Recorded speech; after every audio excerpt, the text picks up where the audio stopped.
মোজাদ্দেদ আল ফেসানি রহমাতুল্লাহ আলাইহি নাম শুনেছেন? বাদশাহ আকবর তিনি নিজেকে খলিফাতুল্লাহ বলে দাবি করেছিলেন। ওনার দরবারে হিন্দু মুসলিম যারাই যেত তারাই রুকু করে যেত, মাথা নিচু করে যেত। মোজাদ্দেদ আল ফেসানি রহমাতুল্লাহ আলাইহি চিন্তা করলেন, আমি মুসলমান, আমার মাথা নত ওই আকবরের কাছে হবে। উনি ঘোষণা করলেন, ও মুসলিম, তোমরা কি সূরা হজ পড়োনি? রুকু করবা আল্লাহর জন্য, সেজদা করবা আল্লাহর জন্য, গোলামি করবা আল্লাহর জন্য, কেন বাদশাহ আকবরের তোমরা রুকু করতেছো? এই সংবাদটা কিছু দালাল মার্কা মৌলবি যেয়ে বাদশাহ আকবরের কাছে বলল, ও স্যার, সবাই আপনার পক্ষে, কিন্তু মোজাদ্দেদ আল ফেসানি আপনার বিরুদ্ধে।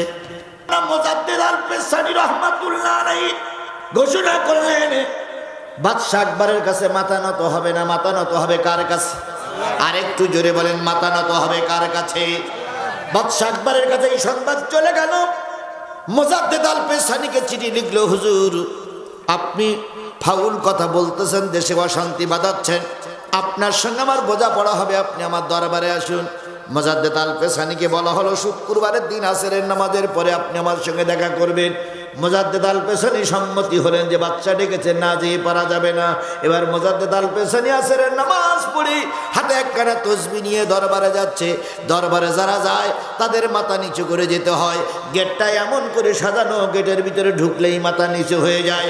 মোজাদ্দেদ আল ফেসানি রহমাতুল্লাহ আলাইহি এইবার গেটের সামনে যেয়ে দেখে যে গেটটা এমন কায়দা করা, এখানে ঢুকলেই শিরক হয়ে যাবে। মোজাদ্দেদ আল ফেসানি অল্পক্ষণ বসে একটু চিন্তা করলেন। চিন্তা করে ভাবলেন, এখানে পা দেওয়া যাবে না, এখানে মাথা দেওয়া যাবে না, এখানে দিতে হবে পা। যেখানে আগে ঢুকবে মাথা, সেখানে আগে দিলেন কি? বাদশাহ আকবর চেয়ারে বসে বসে দেখতেছে, হুজুর ঢুক কি করে, ঢোকে কি করে। যে দেখতেছে যে আগে দেশে কি মাথা না দিয়ে। বাদশাহ আকবর গেছে খেপে, মৌলবী, তোমার এত শক্তি কে দিল? তুমি জানো এই ভারতবর্ষের নেতা? মোজাদ্দেদ আল ফেসানি রহমাতুল্লাহ আলাইহি বললেন, নেতা হতে পারো, কিন্তু আল্লাহর উপরে উঠুনি। মোজাদ্দেদ আল ফেসানি মাথা না ঢুকে কি ঢুকালেন? জালেম সরকারের মাথা নড়ে গেল। হাই রে হুজুরের স্পর্ধা, হাই যে হুজুরের ক্ষমতা, হুজুরকে দেখেই নেব। ঢোকার পরে বলছে, হুজুর, মাথাটা ঢুকলে কি হইতো? আমার মাথা আল্লাহর কাছে ছাড়া কারো কাছে নত হবে না। বাদশাহ আকবর সেনাবাহিনীর লোকদের বললেন, পুলিশের লোকদের বলেন, হুজুর থাকে কোথায়? আপনার মঞ্চের পিছনে একটা বড় বট গাছ, ওই বট গাছের নিচে একটা তাঁবু আছে, সেই তাঁবুতে হুজুর থাকে। হুজুরির পাকা বাড়ি নাই, ঘর নাই, কিন্তু হুজুরির দুনিয়ার কিচ্ছু নাই, হুজুরি সব দুর্বল, কিন্তু হুজুরির ঈমানটা মজবুত। মোজাদ্দেদ আল ফেসানি অপমান হয়ে বেরিয়ে আসলেন।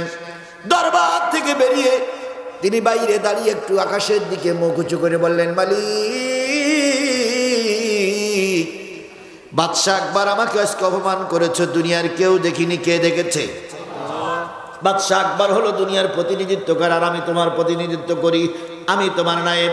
ওয়াইজ ক্বালা রাব্বুকা লিল মালাইকাতি ইন্নী জাইলুন ফিল আরদি খলিফা। আল্লাহ, তুমি আমাকে খেলাফতের দায়িত্ব দিয়েছো, আমি খেলাফতের প্রতিনিধিত্ব করি, আমাকে অপমান করেছে, তুমি তো দেখেছো। আল্লাহ জবাব দিল, মোজাদ্দেদ আল ফেসানি, তুই ঘরে যা, বাকি ব্যবস্থাটা আমি করতেছি।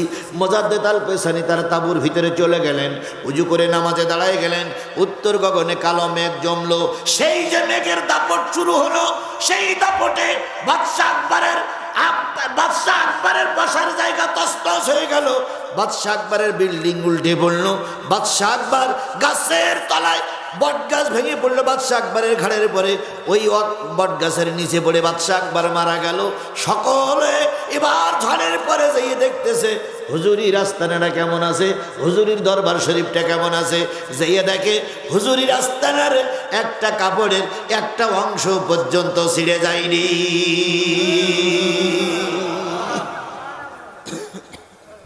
তোমরা কারে ভাই দেখাও? আমরা সেই মোজাদ্দেদ আল ফেসানির উত্তর শুনি, কথা বলে ঠিক না বেঠিক? ভাই দেখাবার আপত্তি বামপন্থীদের দেখাও, আমরা ভয় করা জাতি নই, আমাদের জীবন চলে যাবে তবু কোনো মানুষের কাছে মাথা নত করব না।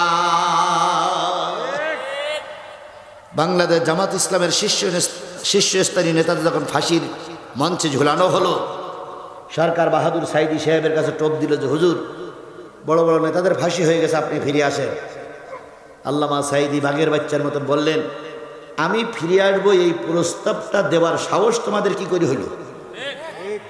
ফিরে আসাটা পরের কথা, কিন্তু আমি ফিরে আসবো এই প্রস্তাবটা দিলে এর সাহস তোমাদের কে দিল? ওরা বুঝলো এ ফিরে আসবে না।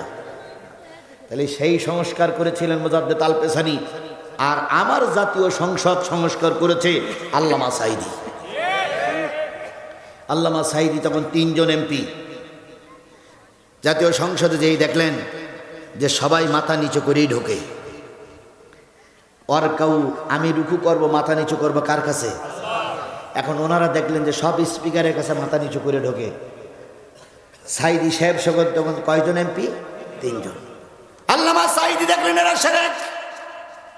উনি দাঁড়িয়ে বললেন, স্পিকার আপনিও মুসলমান, আমিও মুসলমান, প্রধানমন্ত্রীও মুসলমান, তিনি হজ করেছেন, তিনি মাঝে মাঝে পট্টি পরেন, আবার মাঝে মাঝে অন্য কিছু করেন, সেগুলো না নেই বললাম, কিন্তু আমার কথা হলো আমার এই মাথা আল্লাহর কাছে ছাড়া কারোর কাছে নত হবে না। ব্যাপার আপনি কি বলতে চান?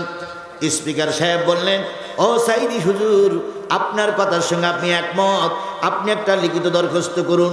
লিখিত দরখাস্ত করে 3 জন সই করলেন, বিএনপি পন্থী কিছু লোক সই করলো, ভোটাভুটিতে গেল, এবার ওখানে বিল পাস হলো। এই জাতীয় সংসদে ঢোকার সময় কারোর মাথা নত হবে না, সব মাথা উঁচু করেই ঢুকতে হবে। যে গেট ছিল গেটটা সংস্কার করা হলো, সেই থেকে আজও পর্যন্ত ওই জাতীয় সংসদে যত এমপি ঢুকেছে কাউকে মাথা নিচু করে ঢোকা লাগেনি। তাহলে এই দেশে সংস্কার যদি করে থাকে আল্লামা সাইদি করেছে।